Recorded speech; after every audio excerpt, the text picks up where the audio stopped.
తాకట్లో ఉన్న బంగారాన్ని విడిపించి ఆ రోజున మార్కెట్ ధర కట్టి మిగిలిన డబ్బును మీకు అందిస్తుంది Kommuri gold. Ladies and gentlemen, welcome to iDream media. నేను ప్రియదర్శన్. నాతో పాటు ఎవరున్నారంటే, సో 40 ఏళ్ళ ఆయన కళారంగంలో 40 ఏళ్ళకి పైగా అనుభవం ఉందన్నమాట ఆయనకి. 100కు పైగా సీరియల్స్ చేశారు. చాలా సినిమాల్లో మనకి కనిపిస్తూ ఉంటారు. మనం ఆ వ్యక్తి పేరుని మనం రికగ్నైజ్ చేయంగానే ఆయన మొహం చూస్తే ఖచ్చితంగా గుర్తుపడతాం. సో ఆయన పేరు విజయ్ కుమార్ గారనమాట. కృష్ణయ్య అని కొంతమంది అంటున్నారు. మరి అసలు పేరేంటి? అసలు ఆయన నేపథ్యం ఏంటనేది తెలుసుకుందాం. సార్ నమస్తే. నమస్తే సార్. బాగున్నారా సార్? బాగున్నాను sir. Sir first of all ఏంటి సార్ విజయ్ కుమార్ అండి, కృష్ణయ్య అంటే స్క్రీన్ మీద విజయ్ కుమార్ అని చూస్తూ ఉంటాం. అంటే నేను ఇన్‌స్టిట్యూట్‌కి వచ్చేటప్పుడే ప్రిపేర్ అయ్యి వచ్చాను. అంటే కృష్ణయ్య అంటే సూపర్ స్టార్ కృష్ణ గారు ఉన్నారు కదా! మనం కృష్ణయ్య అంటే బాగుండదు. విజయ్ కుమార్ అంటే అమితాబ్ బచ్చన్ సినిమాలు ఎక్కువ చూసేవాడిని నేను. అందులో అమితాబ్ బచ్చన్ గారి పేర్లు మొత్తం అన్ని సినిమాల్లో విజయ్ అనే ఉంటుంది. ఓకే. అందుకని మనం కూడా విజయం ఏదైనా సాధిద్దాం అనే ఉద్దేశంతో ఓకే, విజయం సాధించాలని చెప్పి విజయ్ కుమార్ అని పెట్టుకున్నారు. ఓకే. సో ఫస్ట్ నుంచి అంటే యాక్టింగ్ ఏనండి ఇంట్రెస్ట్, ఏమన్నా జాబ్ చేసి లేదు, వ్యవసాయ కుటుంబం అండి మాది. వ్యవసాయం చేసేవాళ్ళం. మరి ఎలా సార్ వ్యవసాయ కుటుంబం అసలు యాక్టింగ్ వైపు, ఈ కళారంగం వైపు ఎలా వచ్చారు?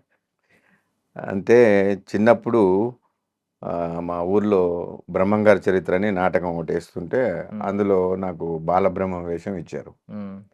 అప్పుడు నేను పద్యాలు కందాలు అవి అంటూ ఉంటాయి కదా, అవన్నీ చదివాను మంచిగానే. అరే బాగా చేస్తున్నాడు బాబు, బాగా చేస్తున్నాడు అని.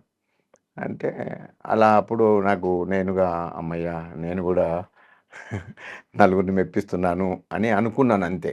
అంతవరకు ఇంకా ఈ సినిమాలు ఇవి లేవు, గుర్తులేదు. అక్కడితో ఆగిపోయింది. అక్కడ నుంచి ఇక చదువుకుంటూ 10th క్లాస్కి వనపర్తికి వెళ్ళాను. మా అప్పుడు బోర్డ్ ఎగ్జామ్ కదా, అక్కడ ఉండి చదివితే బాగుంటుంది అని చెప్పి అప్ అండ్ డౌన్ చేస్తే బాగుండదని మా నాన్న పంపలేదు. నలుగురు ఫ్రెండ్స్ రూమ్లో ఉంటాము అంటే పంపలేదు. లేదు మా వాడు రోజు వస్తాడంటే అట్లా కుదరదు, బోర్డ్ ఎగ్జామ్ కాబట్టి కంపల్సరీ ఉండాలి రూమ్లో అంటే ఉన్నాం. ఉన్న తర్వాత ఇక 10th క్లాసు ఫోటో దిగడం అదే ఫస్ట్ టైం. మెమో కోసం 10th మెమో కోసం ఫోటో దిగాం. ఫోటో దిగితే ఫోటో స్టూడియో అతను ఏం చేశాడంటే అన్ని ఫోటోలు అందరు మా ఫ్రెండ్స్కి అందరికి ఇచ్చుకుంటూ నీ ఫోటో వచ్చి మన కృష్ణరాజు లాగా ఉంది అన్నారు. అప్పుడు పైకి చూశాను, అమ్మ కృష్ణరాజు ఉంటుంది. అప్పుడు నేను వేషం వేశాను కదా, ఏదో సినిమాలో ఏదన్నా ట్రై చేద్దామా అని అనుకున్నాను. కానీ మా నాయన ఒప్పుకోవడానికి నాకు తెలుసు, ఒక్క కొడుకుని కాబట్టి అల్లారు ముద్దుగా పెంచాను. అట్లా అనుకుని అంతట్లోనే ఉన్నాను. ఉండి ఇంటర్మీడియట్ కూడా చేస్తుంటే ఇక ఈ సితారాలు చదవడం మొదలుపెట్టాను. ఇక చిరంజీవి గారు ఎలా ఇన్స్టిట్యూట్లో చేరారు, రజనీకాంత్ గారు ఎలా చేరారు, రాజేంద్ర ప్రసాద్ గారు ఎలా చేరారు, షబానా ఆజ్మీ గారు, రేఖా గారు, వీళ్ళందరూ నేషనల్ స్కూల్ ఆఫ్ డ్రామాలో చేరారు. వీళ్ళందరూ అడయారి ఫిల్మ్ ఇన్స్టిట్యూట్లో చేరారు. మనం కూడా ఒక ఫిల్మ్ ఇన్స్టిట్యూట్లో యాక్టింగ్ నేర్చుకోవాలి, మనకు కెమెరా అంటే ఏంటి తెలియదు కాబట్టి అని అనుకునే టైంలో చాలా ఇన్స్టిట్యూట్స్కి నేను పంపించాను, ప్రాస్పెక్టస్ తెప్పించుకున్నాను. కానీ నమ్మకం కుదరలేదు. సరే 83లో విక్టరీ మధుసూదన్ రావు గారు, మీ అందరికి తెలిసే ఉంటుంది, పెద్ద డైరెక్టర్, ఆయన ఇన్స్టిట్యూట్ పెడుతున్నారని చెప్పి తెలిసి మన పెద్దన్న రామారావు గారు ఫస్ట్ ఇనాగ్రేషన్ చేసింది అదే, ప్రమాణ స్వీకారం తర్వాత. అప్పుడు నేను వచ్చాను మా నాన్నకు తెలియకుండా, ఏదో మా అమ్మమ్మ వాళ్ళ ఊరికి వెళ్తుందని చెప్పి మా ఫ్రెండ్ని తీసుకొని, నాకు హైదరాబాద్ తెలియదు. వచ్చి ఇంటర్వ్యూకి వస్తే దేవదాస్ కనకాల గారు ఉన్నారు, చాట్ల శ్రీరాములు గారు, వాళ్ళందరూ ఉన్నారు. ఏమ్మా అంటే సరే ఇట్లా జాయిన్ అవుదామని వచ్చాను. అయ్యో లేట్ అయింది, 2 months అయింది, ఆల్రెడీ కోర్సెస్ స్టార్ట్ అయినాయి కదా, మరి నువ్వు ఎలా ఇప్పుడు డైలాగు మేము పంపించి నేర్చుకున్నావు అంటే చెప్పమంటే చెప్పేశాను. ఓకే, మరి నీకు టైం లేదు, ఇప్పటికే చాలా కోర్స్ అయిపోయింది, నువ్వు ఈరోజు వచ్చావు, ఊరికి వెళ్ళిపో, రేపు డబ్బులు బట్టలు సర్దుకొని ఎల్లుండి వచ్చేటట్టుంటే రా, లేకపోతే రావద్దు, నెక్స్ట్ బ్యాచ్కి ట్రై చేయి అన్నారు.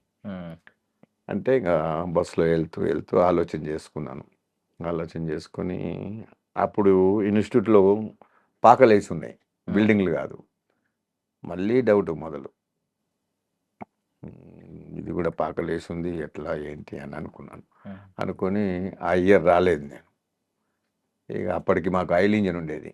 ఆయిల్ ఇంజన్కి ఆయిల్ పోయాలంటే మా నాన్న వర్షం వస్తుంది, రేడియో వర్షం చెప్పింది, నువ్వు ఆయిల్ లేదు ఇంజన్ బంద్ చేయంటే ఒక మడి ఎండిపోతుంది. ఇక అయినా సరే భరించేవాడిని. ఇక నాకు ఐడియా వచ్చి ఇది మోటార్ కనెక్షన్ తీసుకోవాలి, కరెంట్ మోటార్ కనెక్షన్ తీసుకుంటే ఆయిల్ ఇంజన్ కూడా అవుతుంది అనుకొని ఇక ఆయిల్ కరెంట్ మోటార్ పైరవి చేశాను, అయిపోయింది. ఇక నెక్స్ట్ బ్యాచ్కి రాలేకపోయాను, సెకండ్ బ్యాచ్కి, థర్డ్ బ్యాచ్కి వచ్చాను. చాలా ఈ ప్రస్థానం ఇలా మొదలైంది. అక్కడికి వచ్చాను. అంటే ఇప్పుడు నెంబర్ చెప్పుకోవడానికి బాగుందండి. ఇప్పుడు ఇన్నేళ్ళ అనుభవం, ఇప్పుడు ఇన్ని సీరియల్స్, వందకు పైగా సీరియల్స్ అని, ఇన్ని సినిమాలు అని చెప్పి చెప్పుకుంటూ ఉన్నారు. బేసికల్లీ చాలా మందికి ఉన్న, కొంతమందిని చూసుకుంటే ఒక 10 సినిమాలకి 5 సినిమాలకే కోటీశ్వర్లు అయిపోయిన వాళ్ళు ఉంటారు.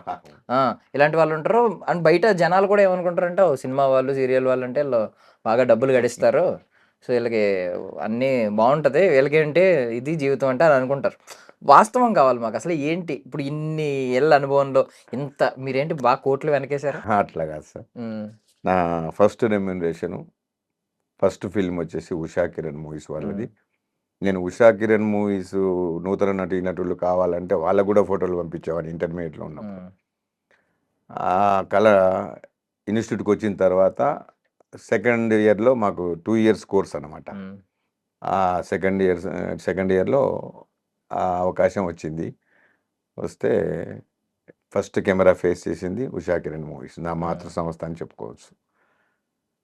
అలా వెళ్ళి చేసిన తర్వాత ఇక 100 రూపాయలు ఇచ్చారు.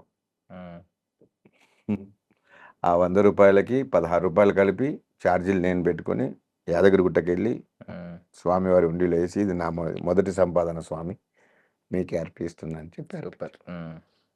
ఆ తర్వాత ఇక మసూన్ రావు గారి సినిమా స్టార్ట్ అయింది, ఆత్మకథ. అందులో లాయర్ క్యారెక్టర్ ఇచ్చారు. అదే ఇప్పుడు ఆ 100 రూపాయలతో స్టార్ట్ అయిన మీ రెమ్యూనరేషన్ ఇప్పుడు ఎంతో చెప్పొచ్చు సార్? చెప్పొచ్చు. ఇప్పుడు సినిమాలకైతే పర్ డే 10,000 ఇస్తారు. ఇక సీరియల్స్కి అయితే ఛానల్ని బట్టి, దూరదర్శన్కి అయితే ఒక రేటు, మా టీవీకి అయితే ఒక రేటు, జెమినీకి అయితే ఒక రేటు, అట్లా ఇప్పుడు ఆ రేట్ల ప్రకారంగా నడుచుకుంటున్నాయి. ఎవరికి మనం కంఫర్టబుల్, మనం వద్దు అనకుండా, కాదు అనకుండా, మీకు ఎంత చేతనైతే అంత అయ్యని నేను చేసేస్తాను. సో దూరదర్శన్ రోజుల నుంచి చూసుకుంటే ఆ రోజుల్లో ఏంటంటే ఆ సీరియల్ వచ్చే వరకు వెయిట్ చేసేవారు. ఏ సీరియల్ వస్తే అదే మహాప్రసాదం. ఋతురాగాలు అనే సీరియల్ సూపర్ హిట్. అప్పుడు ఆ మ్యూజిక్ వస్తేనే అందరు ఆడవాళ్ళంతా చీపుర్లు వాకిలు ఊడ్చేసి ఈవినింగ్ పూట చీపుర్లు పడేసి వచ్చి కూర్చునే వాళ్ళు. అలాంటి పరిస్థితి ఉన్నప్పుడు నేను ఊర్లో ఉండి చూశాను ఋతురాగాలు.